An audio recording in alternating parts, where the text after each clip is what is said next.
કેમ છો વિદ્યાર્થી મિત્રો? હું છું મયુર લિંબાચિયા અને તમે જોઈ રહ્યા છો ફિઝિક્સ બાય મયુર લિંબાચિયા. તો ચલો વિદ્યાર્થી મિત્રો, શરૂ કરીએ આજનો આ વિડિયો લેક્ચર, જેમાં આપણે ધોરણ 11 સાયન્સ પ્રકરણ નંબર 9 તરલના યાંત્રિક ગુણધર્મોમાં ટોપિક નંબર 9.4 બર્નોલીનો સિદ્ધાંત, અથવા જેને બર્નોલીનું સમીકરણ પણ કહીએ છીએ, તેને જોઈશું. અને આપણે વિદ્યાર્થી મિત્રો બર્નોલીનું સમીકરણ પણ તારવીશું.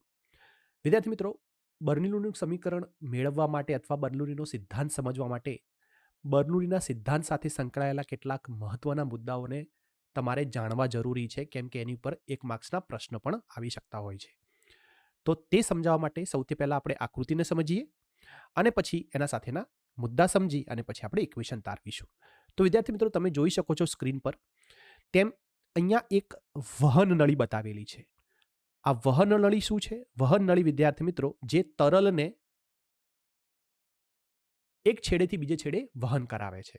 તો અહીંયા વિદ્યાર્થી મિત્રો તરલનું વહન કરાવતી તરલ નળી છે, જેનો એક છેડો જે જમીનથી H1 ઊંચાઈએ છે, જેનો આડછેદ A1 છે, મતલબ આડછેદ મોટો છે, અને એનો બીજો છેડો જે જમીનથી H2 ઊંચાઈએ છે, અને H2 ઊંચાઈ તમે જુઓ H1 કરતાં વધારે મોટી છે. તો એ જે વધારે ઊંચાઈ રહેલી જે છેડો છે નળીનો, એ છેડો A2 ક્ષેત્રફળ ધરાવે છે, અને આ A2 ક્ષેત્રફળ તમે જોવા જાઓ તો A1 કરતાં કેવો છે? નાનો છે. તો વિદ્યાર્થી મિત્રો, આવા પ્રકારની એક નળી જે તરલનું વહન કરી રહી છે, આ નળીનો કિસ્સો લઈ આપણે બર્નોલીનો સિદ્ધાંત આની ઉપર વાપરી અને બર્નોલીનું સમીકરણ મેળવવા જઈ રહ્યા છીએ. હવે એની સાથે સંકળાયેલા કેટલાક મુદ્દા કયા કયા હતા? તો સૌથી પહેલો મુદ્દો છે વિદ્યાર્થી મિત્રો કે અહીં બર્નોલીનો સિદ્ધાંત વાપરવા માટે સૌથી પહેલું મગજમાં એ યાદ રાખવાનું છે કે જે પણ તરલ એમાંથી વહન પામી રહ્યું છે એ વિદ્યાર્થી મિત્રો અદબનીય હોવું જોઈએ. સાથે સાથે આ જે વહન થઈ રહ્યું છે તરલ, એ તરલ વિદ્યાર્થી મિત્રો સ્થાયી ધારારેખીય વહન હોવું જોઈએ. જો એ પ્રક્ષુબ્ધ વહન હશે તો તમે અહીંયા બર્નોલીનો સિદ્ધાંત વાપરી શકશો નહીં. તો અદબનીય તથા સ્થાયી ધારારેખીય વહનવાળું તરલ હોવું જોઈએ, તો તમે બર્નોલીનો સિદ્ધાંત ત્યાં જરૂરથી વાપરી શકશો. બીજો પોઈન્ટ વિદ્યાર્થી મિત્રો, તો સાતત્ય સમીકરણ આના આગળના ટોપિકમાં આપણે ચર્ચા કરી ચૂક્યા છીએ. સાતત્ય સમીકરણ શું હતું? તો જ્યારે કોઈ નળીમાંથી, તમને અહીંયા આકૃતિ દોરીને સમજાવું કે ધારો કે આવી એક નળીનો એક્ઝામ્પલ આપણે લીધેલો હતો, જેનો એક વચ્ચેનો છેડો થોડો પહોળો છે અને આજુબાજુના છેડા નાના છે. તો વિદ્યાર્થી મિત્રો, જ્યારે કોઈ પણ પ્રવાહી કોઈ નાના આડછેદમાંથી જાય ત્યારે વિદ્યાર્થી મિત્રો એનો વેગ વધુ હોય છે, અને પછી એ જ્યારે કોઈ મોટા આડછેદમાંથી પસાર થાય ત્યારે વિદ્યાર્થી મિત્રો, ધારો કે આ આડછેદને આપણે A2 આડછેદ કહીએ અને આ આડછેદને A1 આડછેદ કહીએ, તો નાના આડછેદમાંથી જતી વખતે એનો વેગ વધુ હશે, અને જ્યારે મોટા આડછેદમાંથી જાય ત્યારે વેગ વિદ્યાર્થી મિત્રો ઓછો થાય. અને આના કારણે શું થાય છે? આના કારણે આપણને આવું એક સમીકરણ મળ્યું હતું, જેને આપણે સાતત્ય સમીકરણ કહેતા હતા. અને સાતત્ય સમીકરણ એવું કહે છે કે A1 V1 બરાબર A2 V2. ઓકે, તો આ સાતત્ય સમીકરણનો ઉપયોગ કરી, તો અહીંયા તમને બીજો પોઈન્ટ આપ્યો છે વિદ્યાર્થી મિત્રો. સાતત્ય સમીકરણ પરથી જે સાતત્ય સમીકરણ શું છે? A1 V1 બરાબર A2 V2. નળીનો આડછેદ બદલાતો હોવાથી, તમે જુઓ આ આડછેદ A1 મોટો છે અને આ આડછેદ A2 નાનો છે, તો સાતત્ય સમીકરણ પરથી આપણે કહી શકીએ કે નળીનો આડછેદ બદલાતો હોવાથી એનો વેગ પણ કેવો હશે? બદલાતો હશે. તો જુઓ A1 આડછેદમાં V1 હશે, જે તમને અહીંયા આપેલું છે. જુઓ V1 વેગથી આ છેડા ઉપર તરલ આગળ વધી રહ્યું છે, અને આ છેડે વિદ્યાર્થી મિત્રો તરલ V2 વેગથી આગળ વધી રહ્યું છે. ઓકે, ટૂંકમાં બંને આડછેદ અલગ અલગ હોવાથી વેગ પણ કેવા છે? અલગ અલગ છે. વિદ્યાર્થી મિત્રો, ત્રીજો જે પોઈન્ટ છે એ પોઈન્ટ બહુ મહત્વનો છે, જે તમને સમજાવે છે કે બર્નોલીનો સિદ્ધાંત છે શું. તો વિદ્યાર્થી મિત્રો, અહીંયા તમે ધ્યાનથી જોશો તો બર્નોલીનો સિદ્ધાંત શું કરે છે? બર્નોલીનો સિદ્ધાંત નળીના બે છેડા વચ્ચે જે દબાણનો તફાવત છે, દબાણનો તફાવત એટલે તમે જુઓ આકૃતિમાં, આ છેડે દબાણ P1 છે, જ્યારે આ છેડે દબાણ P2 છે, મતલબ દબાણનો તફાવત થયો. P2 માઇનસ P1 કે P1 માઇનસ P2, જે પણ કરો, એ પણ દબાણનો તફાવત સર્જાશે. તો એ દબાણનો તફાવત સાથે સાથે તમે ચેક કરો, અહીંયા વેગ કેટલો હતો v1 છે અને અહીંયા વેગ કેટલું છે v2 છે, તો વેગનો પણ તફાવત છે. અને બે છેડા વચ્ચે જુઓ હાઈટ, એક હાઈટ નીચી છે બીજી હાઈટ ઊંચી છે, તો ઊંચાઈનો પણ તફાવત છે. તો દબાણનો તફાવત, વેગનો તફાવત અને ઊંચાઈનો તફાવત સાંકળવાનું કામ કરે છે. બર્નોલીનો સિદ્ધાંત શું કરે છે?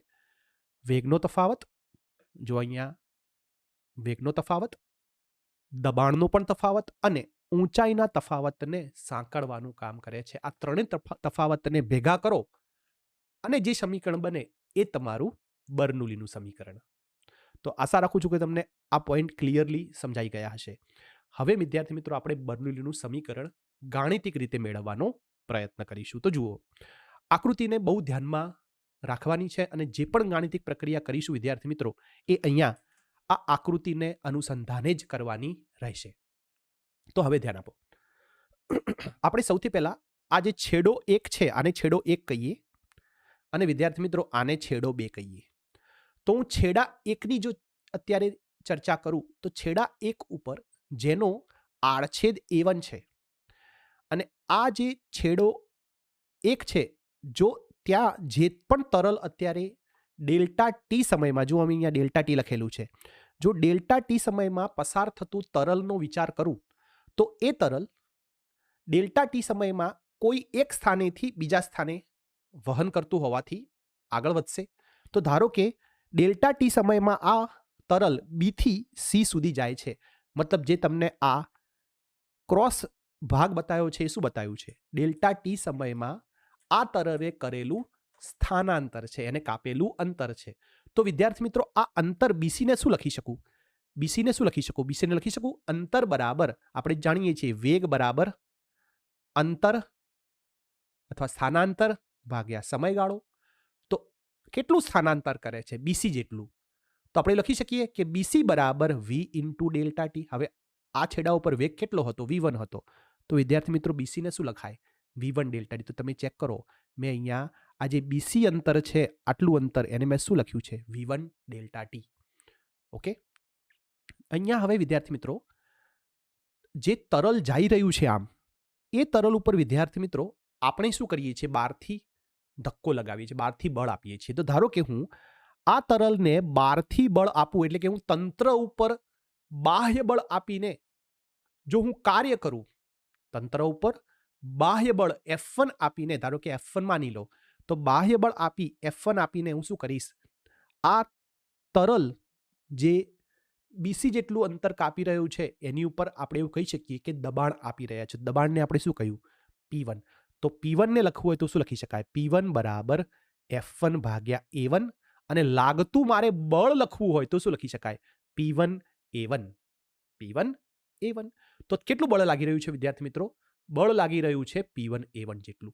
જે કોણ લગાવી રહ્યું છે? આપણે તંત્ર ઉપર લગાવી રહ્યા છીએ. તંત્ર ઉપર આપણે લગાવી રહ્યા છીએ. અને એ તંત્ર દ્વારા જે આ તંત્ર ઉપર જે બળ આપી રહ્યા છે એ બળ દ્વારા કાર્ય થાય છે અને એ કાર્યના કારણે તરલ સ્થાનાંતર કરીને ઉપર ચડે છે. ખ્યાલ આવે છે? તો અહીંયા તંત્ર પર કાર્ય થાય છે. કોના દ્વારા? આપણા દ્વારા, બાહ્ય બળ દ્વારા. ક્લિયર? હવે તમે છેડા બીની વાત કરો તો તમે જોઈ શકશો કે આ તરલમાં આ જે નળી છે એમાં તરલ વહન કરતું હોવાથી ડેલ્ટા ટી સમયમાં જ જે તરલ બીસી અંતર કાપેલું હશે એટલું ને એટલું કદ ધરાવતું, ધારો કે આ તરલનું કદ ડેલ્ટા વી છે, ડેલ્ટા વીને લખવું તો શું લખી શકાય? ડેલ્ટા વીને લખવું હોય તો કદ, કદ એટલે પહોળાઈ અને આડછેદ. આડછેદ કેટલો છે? A1 છે. પહોળાઈ કેટલી છે? v1 delta T. તો વિદ્યાર્થી મિત્રો જુઓ, કદ કેટલું છે? A1 v1 delta T. તો આટલું જ કદ ધરાવતું, અથવા આપણે એવું બોલવું હોય તો પણ બોલી શકાય કે ઘનતા બરાબર દળ ભાગ્યા કદ. તો દળ બરાબર રો વી, એટલે કે ચોક્કસ જો આ પર્ટિક્યુલર તરલનો જથ્થો ડેલ્ટા એમ હોય તો આટલો જ જથ્થો એ ક્યાં જશે? આ છેડેથી, છેડા નંબર 2 થી બહાર તરફ આવશે. મતલબ ડી થી બહાર નીકળીને કેટલું અંતર કાપશે? ઈ જેટલું અંતર કાપશે. કોની અસર હેઠળ? તો આપણે કહી શકીએ કે જે આ તરલ નીચેના છેડાથી ઉપર ગયું તો હવે તંત્ર શું કરે છે? તંત્ર એ છેડા બી ઉપર જે તરલનો જથ્થો છે એની ઉપર બળ લગાવે છે. છેડા એક ઉપર બાહ્ય બળ દ્વારા તંત્ર ઉપર કાર્ય થયું.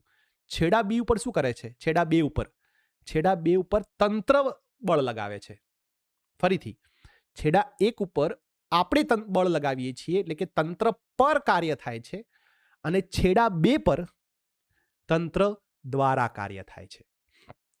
તો એ કાર્ય થવા માટે બળ જોઈએ. તો અહીંયા બળ કોણ લગાવતું હશે? તો વિદ્યાર્થી મિત્રો, જો આ બળને આપણે F2 કહીએ તો અહીંયા જ જેમ આપણે લખ્યું છે એમ પ્રમાણે લખી શકીએ કે F2 શું થાય? P2 into A2.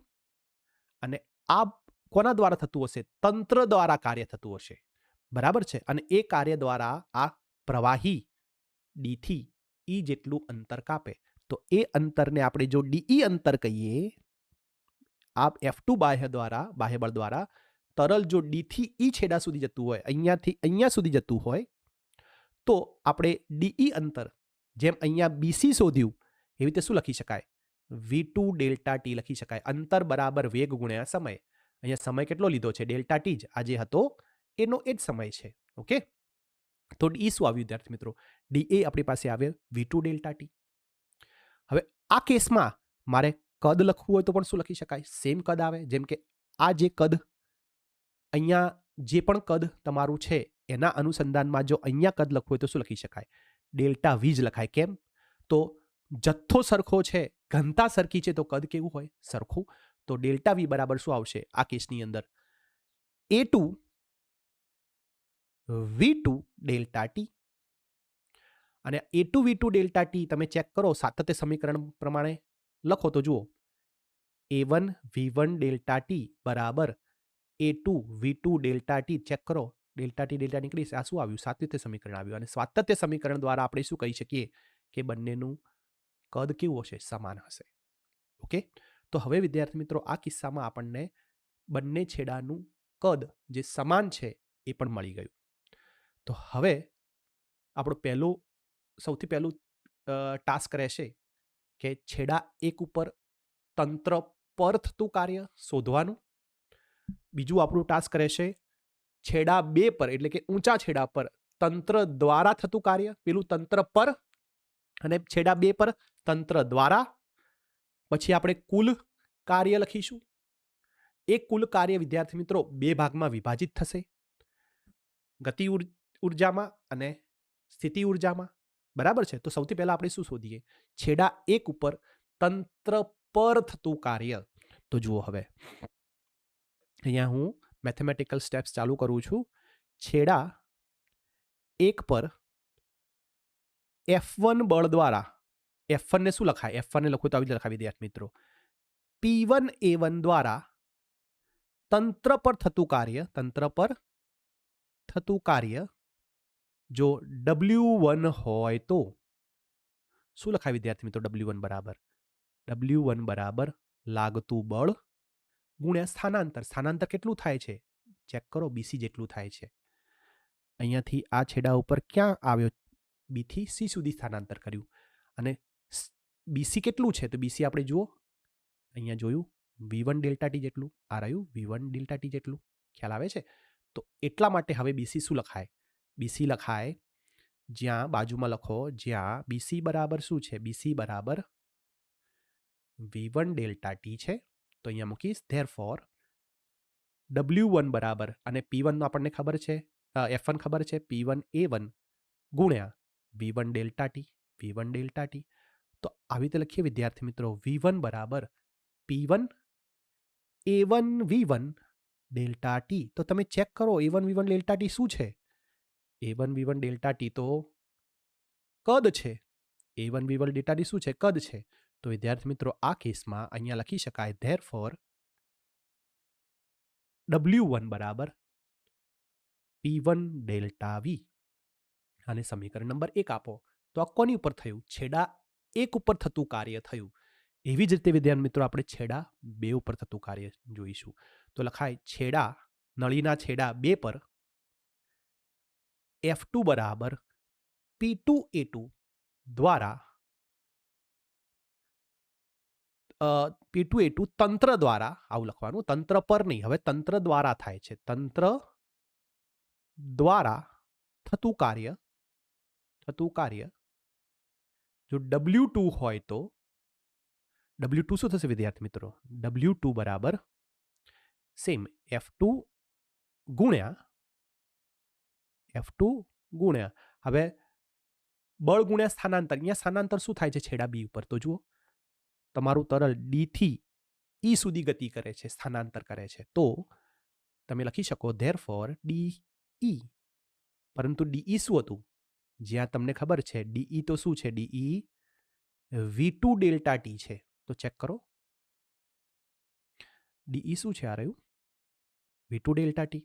તો વિદ્યાર્થી મિત્રો અહીંયા લખી શકાય ધેરફોર W2 બરાબર P2A2 into V2 delta T.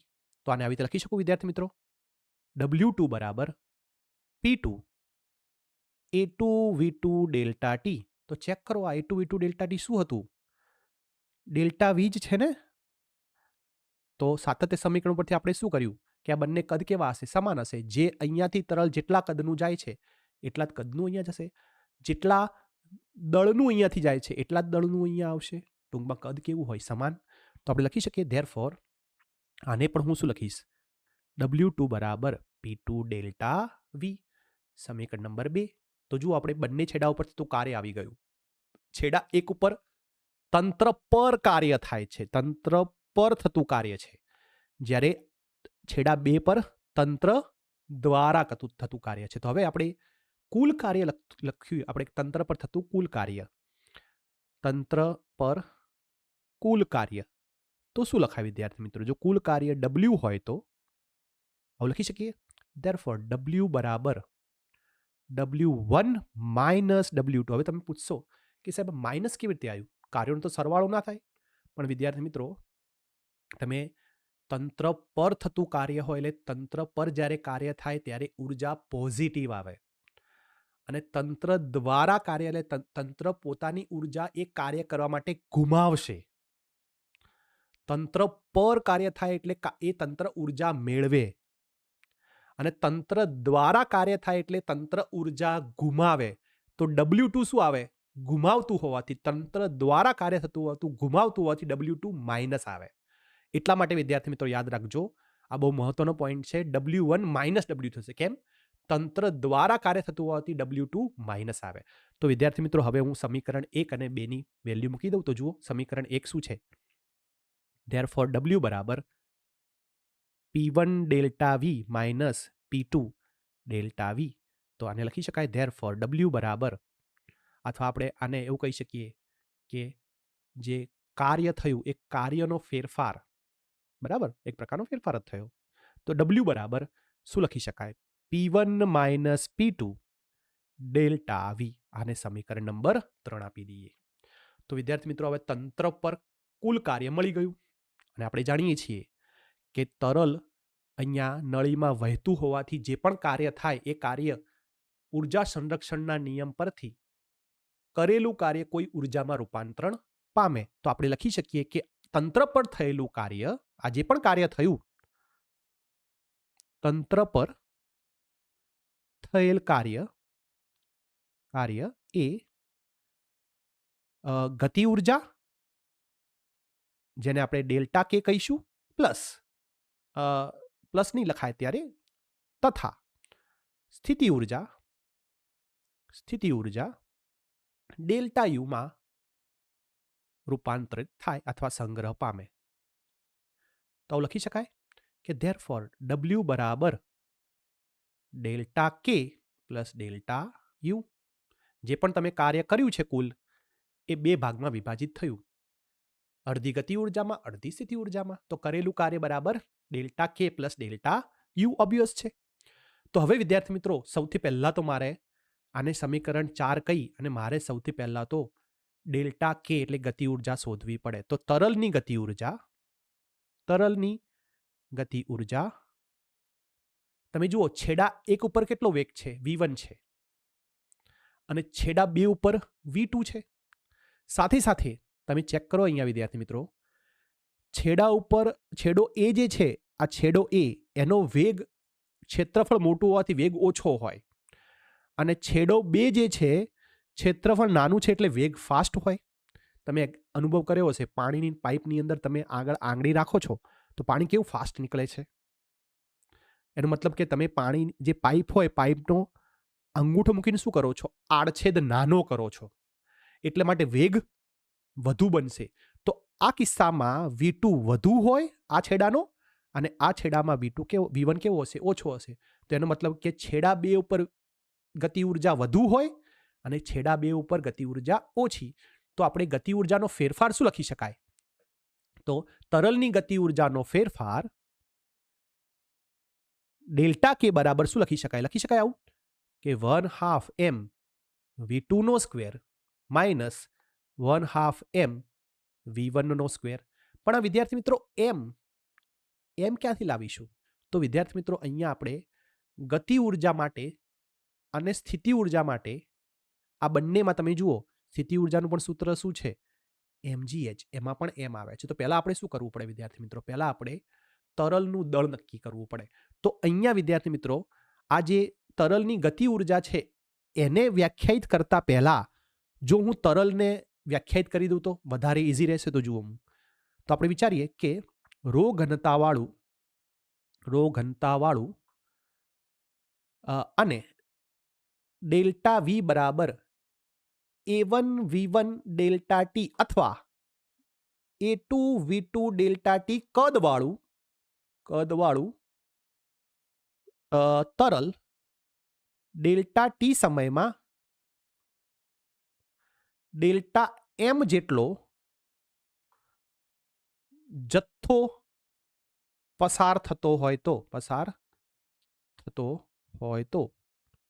આપણે આવું લખી શકીએ, ઘનતા બરાબર દળ ભાગ્યા કદ. તો ધેરફોર વિદ્યાર્થી મિત્રો દળ બરાબર ઘનતા ગુણ્યા કદ. તો હવે વિદ્યાર્થી મિત્રો આ કિસ્સાની અંદર ડેલ્ટા એમની જગ્યાએ શું મૂકી શકાય? રો ડેલ્ટા વી મૂકી શકાય. તો એટલા જ માટે હવે હું શું કરીશ? ડેલ્ટા એમ કરીશ. મતલબ અહીંયા તંત્રની ગતિ ઉર્જાનો ફેરફાર શું લખી શકું? ડેલ્ટા કે બરાબર 1/2 એમની જગ્યાએ હવે લખીશ ડેલ્ટા એમ ઇન્ટુ V1 નો સ્ક્વેર, સોરી V2 નો સ્ક્વેર. કેમ V2 નો સ્ક્વેર? કારણ કે V2 V1 કરતાં મોટો છે. જે ઉપરનો છેડો છે સાંકડો હોવાથી વેગ મોટો, અને નીચેનો છેડો મોટો હોવાથી શું છે? વેગ ઓછો થાય. તો V2 ગ્રેટર દેન V1 હોવાથી વિદ્યાર્થી મિત્રો અહીંયા આપણે V2 માઇનસ V1 કરીશું. Therefore 1/2 delta M V1 square. સાદુરૂપ આપો, શું આવે છે જુઓ. ધેરફોર ડેલ્ટા કે ગતિ ઉર્જાનો ફેરફાર બરાબર 1/2 delta M V2 square minus V1 square. તો હવે વિદ્યાર્થી મિત્રો તમે ડેલ્ટા એમની જગ્યાએ શું મૂકી શકો? Rho delta V. Therefore delta K બરાબર 1/2 રો ડેલ્ટા વી બરાબર ડેલ્ટા એમ બરાબર રો ડેલ્ટા વી બરાબર V2 square minus V1 square. આને સમીકરણ નંબર જે આવતું હોય આપી દો. કયું આવે છે વિદ્યાર્થી મિત્રો? 5. સમીકરણ 5. હવે વિદ્યાર્થી મિત્રો જો આપણી પાસે ગતિ ઉર્જાનો ફેરફાર પણ આવી ગયો. હવે હું શું કરીશ? સ્થિતિ ઉર્જાનો ફેરફાર જોઈશ. તો જુઓ, તંત્રની સ્થિતિ ઉર્જાનો ફેરફાર શું લખાય? અને એ કેસમાં અહીંયા H2 ગ્રેટર દેન H1 છે. તો આવું લખાય કે ડેલ્ટા યુ બરાબર ડેલ્ટા યુનું સૂત્ર શું છે? mgh. તો શું લખાય? ડેલ્ટા એમ જી H2 માઇનસ ડેલ્ટા એમ જી H1. કેમ? તો H2 મોટી હોવાથી મોટું માઇનસ નાનું. તો ધેરફોર વિદ્યાર્થી મિત્રો હવે શું મૂકી શકાય? ડેલ્ટા યુ બરાબર હું શું કરું છું? ડેલ્ટા એમ જીને કોમન કાઢી લઉં છું તો H2 માઇનસ H1 આવશે. હવે ડેલ્ટા એમને તો આપણે શું મૂકીએ છીએ? રો ડેલ્ટા વી મૂકીએ છીએ. ધેરફોર ડેલ્ટા યુ બરાબર ડેલ્ટા એમની જગ્યાએ રો ડેલ્ટા વી ઇન્ટુ જી H2 માઇનસ H1. બરાબર છે. તો આને સમીકરણ આપીશું 6. તો હવે વિદ્યાર્થી મિત્રો આ 5 અને 6 મતલબ ગતિ ઉર્જા અને સ્થિતિ ઉર્જાનું જે સમીકરણ મળ્યું એને હું ક્યાં મૂકી શકું? સમીકરણ 4માં મૂકી શકું. તો લખતા કે સમીકરણ 5 અને 6 ને સમીકરણ 5 અને 6 ને 4માં મૂકતા. તો જુઓ, ધ્યાન આપો જરા. 4 શું હતું આપણી પાસે? W બરાબર delta K plus delta U છે. તો W તો આપણી પાસે છે. જુઓ, એક કામ કરીએ તો આપણે વિદ્યાર્થી મિત્રો આ જે 3 છે એની પણ મૂલ્ય મૂકી દઈએ. તો 3, 5 અને 6નું મૂલ્ય 4માં મૂકતા, કેમ કે આપણે W નું પણ મૂલ્ય મૂકવું પડશે ના. તો લખી શકીએ કે 3, 5 અને 6નું મૂલ્ય. તો સમીકરણ અહીંયા હું 3નું મૂલ્ય 4માં મૂકું છું. બરાબર. સમીકરણ 3, 5 અને 6નું મૂલ્ય 4માં મૂકતા. તો W શું છે? W છે, ચેક કરો સમીકરણ 3માં, P1 minus P2 delta V. તો P1 minus P2 delta V બરાબર કેનું તો સૂત્ર છે 1/2 rho delta V V2 square minus V1 square plus યુનું પણ સૂત્ર છે rho delta V into G H2 minus H1. તો જુઓ, ડેલ્ટા V કેન્સલ થઈ જાય.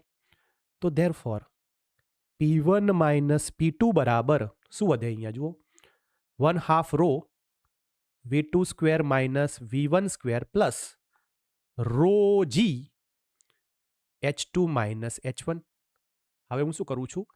હજી સાદુરૂપ આપું છું. તો શું લખી શકાય? ધેરફોર P1 માઇનસ P2 બરાબર 1/2 રો V2 સ્ક્વેર, આને અંદર લઈ જઉં છું, 1/2 રો V1 સ્ક્વેર, આને પણ અંદર લઈ જઉં છું, row GH2 minus row GH1.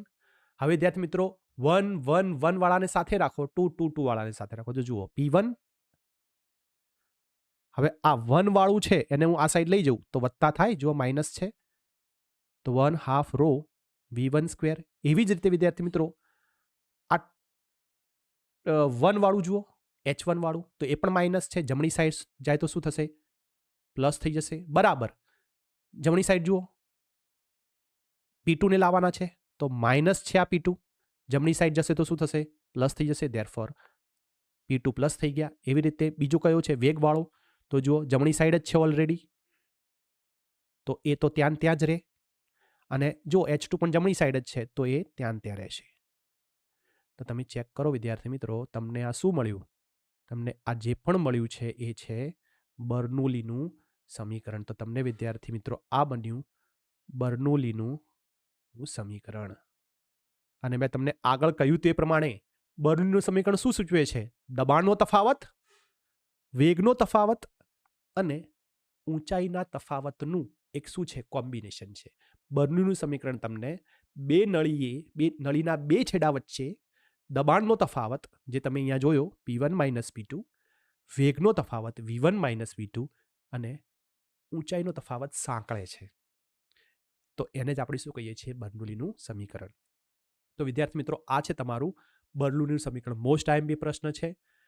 તમારે આવી રીતે સમજી અને આને મેથેમેટિકલી એક્સપ્લેન કરવાનો છે, સમીકરણ તારવવાનું છે.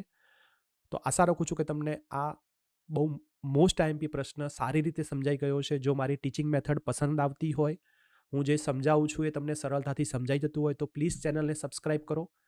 તમારા ફ્રેન્ડ સર્કલની અંદર આ વિડીયોને જરૂરથી શેર કરો, જેથી કરીને એ લોકોને પણ સારી સમજણ પડી શકે અને મને પણ ચેનલની અંદર તમારો સપોર્ટ મળે.